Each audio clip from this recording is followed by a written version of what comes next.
Well, hello, Scott here, and welcome back to the channel. And today, as you can see, we're at Leeds Bradford Airport, getting on that rather small regional plane about to take us to Dublin. We're not going to be on there for very long, because we've got a rather longer journey to take today. Aer Lingus have just started a new service to Las Vegas.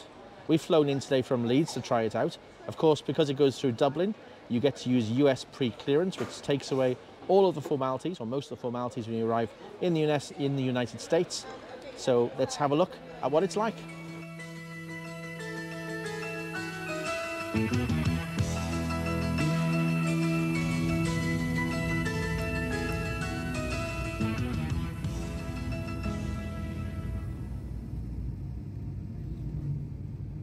The flight from Leeds to Dublin was about 50 minutes, and arrival there at a bus gate at Dublin Airport, as you would expect with a plane of that size. And then, quite obviously, following flight connections at Dublin, already arriving at Terminal 2, but I'm guessing that there are similar signs if you're at Terminal 1. And there's a central area there where you can have plenty to eat and drink, lots of shops, and the obvious, Guinness at €6.95, which was pretty good. As you can see, I did partake. And after all that imbibing, you can actually have Guinness with Burger King if you want there. After all that imbibing, then to head for the US pre-clearance. And you need to show your boarding pass and join the queue, and then walk downstairs. There are lifts available, but downstairs to the US pre-clearance facility, and you have to go through TSA. I put the Irish flag there because it is Irish technicians that do that. Bags through the scanner, sealed liquids are okay, but your shoes and belts have to come off. And then for the first time, you do see a US immigration officer, and then quite simply go through to the gates. And then you're done. So formalities going through pre-clearance is very, very easy, really. So first of all, security. We got rid of our liquids, but I don't think we had to, really. Sealed bottle of Coke was fine to go through. Then we just went through, probably waited 5 minutes, and then the most jovial border guard I've ever seen in my life. I don't think he even stamped my passport, although I might have done. Very, very easy. And now we've got an hour or so to wait until we board. Very straightforward.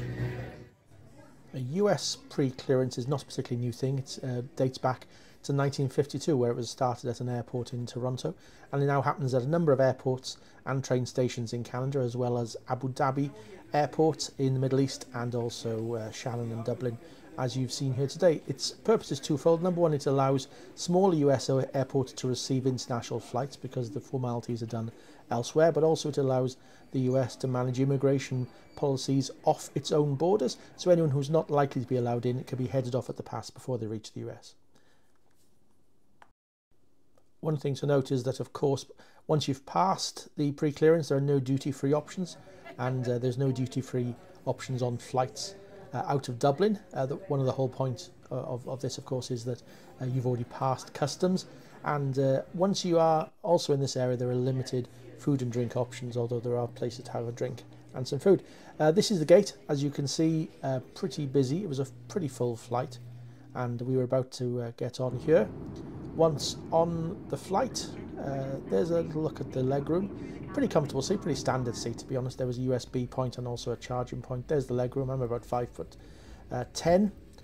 One thing that was a little bit annoying, there's a box associated with the in-flight entertainment system just by your legs. It wasn't that bad, but I did hit my shin a couple of times during the course of the flight, which is a little bit annoying. And I don't know why they have to do it these days. You would think that there would be enough memory associated in that screen without having to have a big box. Dining, now this is from the Aer Lingus website. For transatlantic flights, they do say that there is a bar service as well as a hot meal and then a snack before you reach the US. When you're coming back, by the way, there is a duty-free service as well, because the pre-clearance matters do not apply. So glass of wine and some pretzels to start. Now alcohol is chargeable. Soft drinks are free. This again from the Aer Lingus website. It tells you how expensive that is. I think my wine was €7. Main meal came pretty close after that. Standard cup of water, main meal, a chocolate and orange mousse, and a small salad there as well, some soda bread. Now, the main meal was better than it looked. That's a pasta bolognese, pretty tasty. There's the salad, which wasn't great. I didn't have much of that, if I'm honest. And this is the in-flight entertainment. Now it is associated with the Aer Lingus Play app that you can download. You can control it from your phone if you need to, but you haven't got to use your phone. You can just use it on the screen, as you can see there.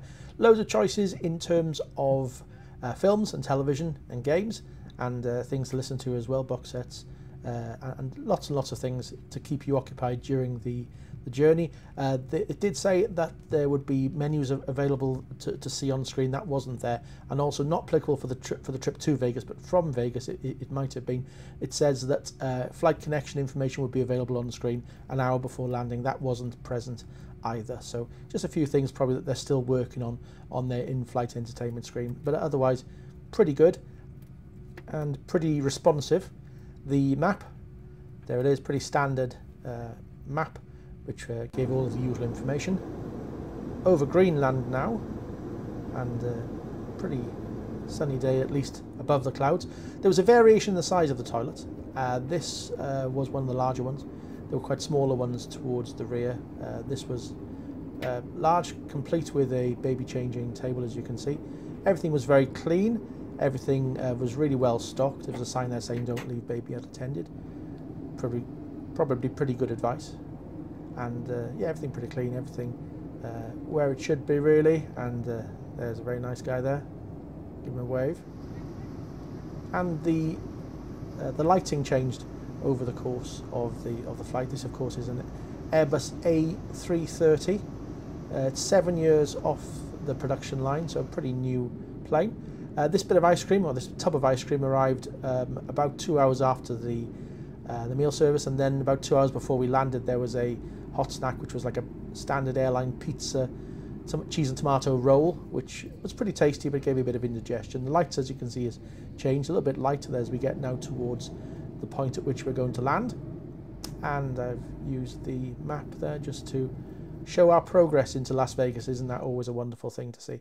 Bit of information there, do pause that if you need to. So 3 minutes under 10 hours was the total flight time, which went pretty quickly, if I'm honest. Always does when you're on your way to Las Vegas, I think. And this is the best part of the flight, the arrival. And I got to say, it did feel very wrong to be walking straight out into the D gates without showing your passport to anyone at the Harry Reid International Airport, and straight into the bars and the restaurants and the slot machines of Las Vegas International Airport. The D gates, as I said, I will explain that in just a moment. But a walk to the carousel. The guy did say it was carousel 24. It is important to note that Aer Lingus arrives at Terminal 3. Now, the airport itself is split into a number of gates. Terminal 1 has the A, B and C gates. Terminal 3 has the E gates. Terminal D is accessible by either Terminal 1 or 3. Now, Aer Lingus, it says on the website, arrives at either the E gates or the D gates. Now, the E gates are fine because they're attached directly to Terminal 3. So if you do arrive at the E gates, you just walk to the Terminal 3 carousels. Now, the D gates are slightly different in that you need to get the tram to Terminal 3.